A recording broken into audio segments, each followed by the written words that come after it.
ma'am, 'pag demo account yung ginagamit ko nananalo ako. Pero 'pag live account wala, laging talo." Honestly, ito yung isa sa mga pinaka-common na tanong sa akin sa trading.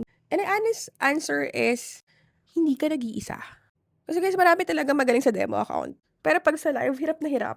Hindi naman biglang nawala na lang yung galing mo. O kaya biglang isip mo na, "Ay, siguro fake yung chart dito sa demo, niloloko ako para mapanalo ako. Para siguro pinapadama muna ako."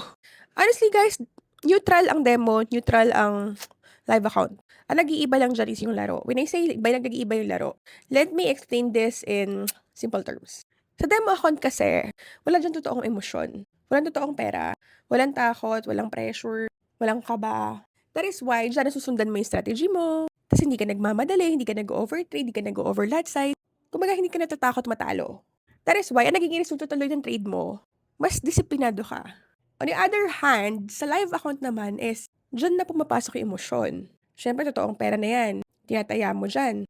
Tapos, takot ka mawalan. Tapos, may excitement kapag nananalo ka, tapos nagpapanik ka pag natatalo. Most especially kapag drawdown, di ba?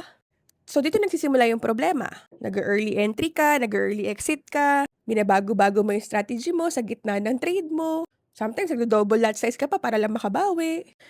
Hindi market ang kalaban mo dito, sarili mo. That is why sobrang ibang-iba ang mentality mo at mindset mo kapag demo account versus sa live account.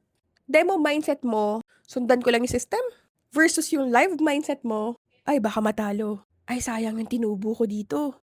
Ay papasok ako para makabawi ulit. Kaya totoo yun, trading is 80% psychology, 20% strategy. Kaya kahit kinakaganda yung strategy mo, lamang pa rin sa'yo yung mga emotionally ready. Kaya wag mo iisipin na every time natatalo ka sa live account tapos panalo ka sa demo account, 80-80 ka or pangit strategy mo. Ibig sabihin kapag nanalo ka sa demo account, meron kang edge. Ang kulang mo lang talaga is emotional mastery and risk management. Sa trading kasi, it is a skill that involves pag demo account, skill training. Kapag live account, character training. So, paano mo ito maaayos? Ito, simple but powerful tips. Mag-small lot size ka muna. Huwag ka agad mag-all-in. Sanayin mo muna yung emosyon mo. And lagi mo i-treat yung demo as parang live. Sundin mo yung rules, mag-journal ka, syempre risk management, and always accept losses like business expenses. Kasi hindi naman lahat ng trades panalo. Kahit nga mga pro natatalo eh. And always follow one system.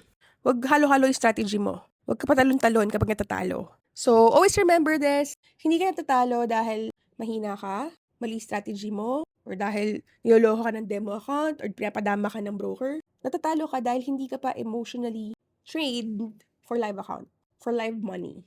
But the good news is, syempre, natututunan yan, nade-develop yan. Natututunan kung paano maging kalmado sa live, paano sundin ang system, kahit na may takot, kahit may losses, and syempre, paano mag-trade na parang business, and hindi sugal. And as a Legendary Trading Academy, that is what exactly we are teaching to our students. Hindi lang puro strategies, hindi lang puro charts. We teach mindset, discipline, and of course, tamang proseso.